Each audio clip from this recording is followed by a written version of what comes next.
I want to move on now to this new phrase, domestic terrorism, as we see the Biden administration's refusal to classify those who make violent anti-Semitic threats as just that. But I'm sure we all remember when domestic terrorism was last used as a classification.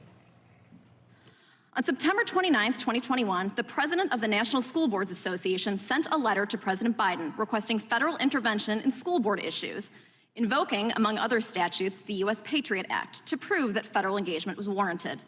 Her letter stated that the classification of these heinous actions could be the equivalent to a form of domestic terrorism and hate crimes.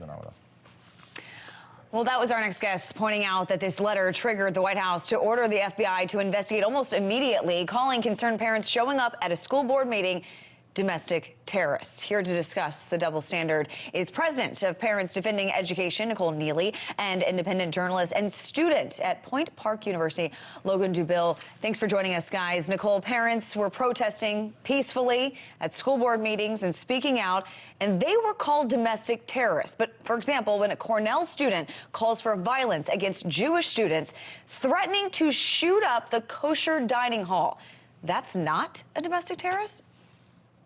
Isn't it such an interesting double standard that we have?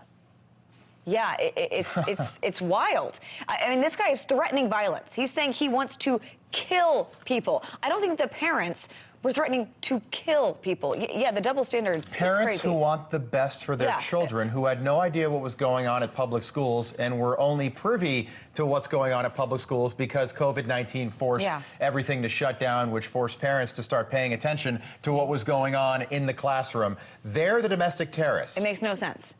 Logan, I know that you're a student at Point Park in Pittsburgh, where that tragic Tree of Life synagogue shooting took place in 2018. Are you experiencing anything like what we're seeing at Cornell and many of these colleges across the country? Are you experiencing anti-Semitism on your campus? And do you feel safe on your campus right now?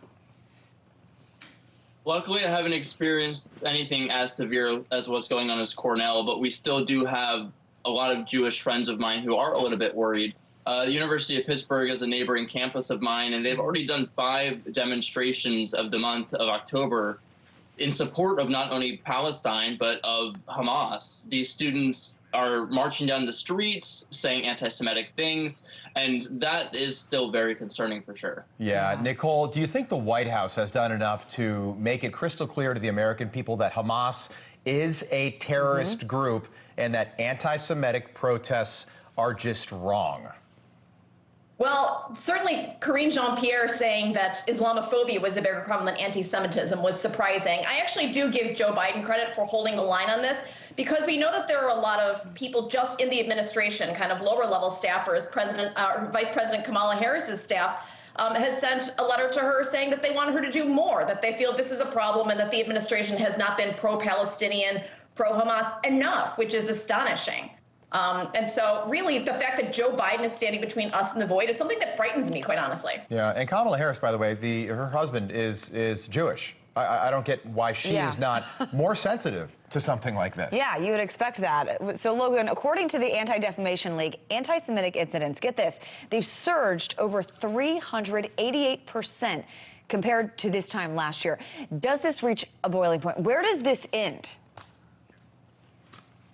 It ends when members of this administration are willing to call domestic terrorism what it is. And I think that it's one thing to release a statement or give a speech or two, but if you're not able to condemn the terrorism going on in the country and also on our campuses, it's going to continue to rise. And that's something that should scare everybody. I'm a higher education reporter, and over the past couple weeks, I've already seen students' dorm room doors lit on fire because they're Jewish. My goodness. I've seen Jewish students trapped in a library with protesters banging on the door, and I've even seen professors refer to the current conflict as exhilarating. Yeah. So this needs to be condemned for what it is, and like I said, these numbers will continue to rise if people aren't willing to condemn this. Keep doing what you're doing, Logan. Keep reporting and bringing this stuff to light. It does feel like, and Nicole, we've talked about this before, but it feels like we're building towards something with these protests. It's going to get violent at some point, and that's where the real concern is.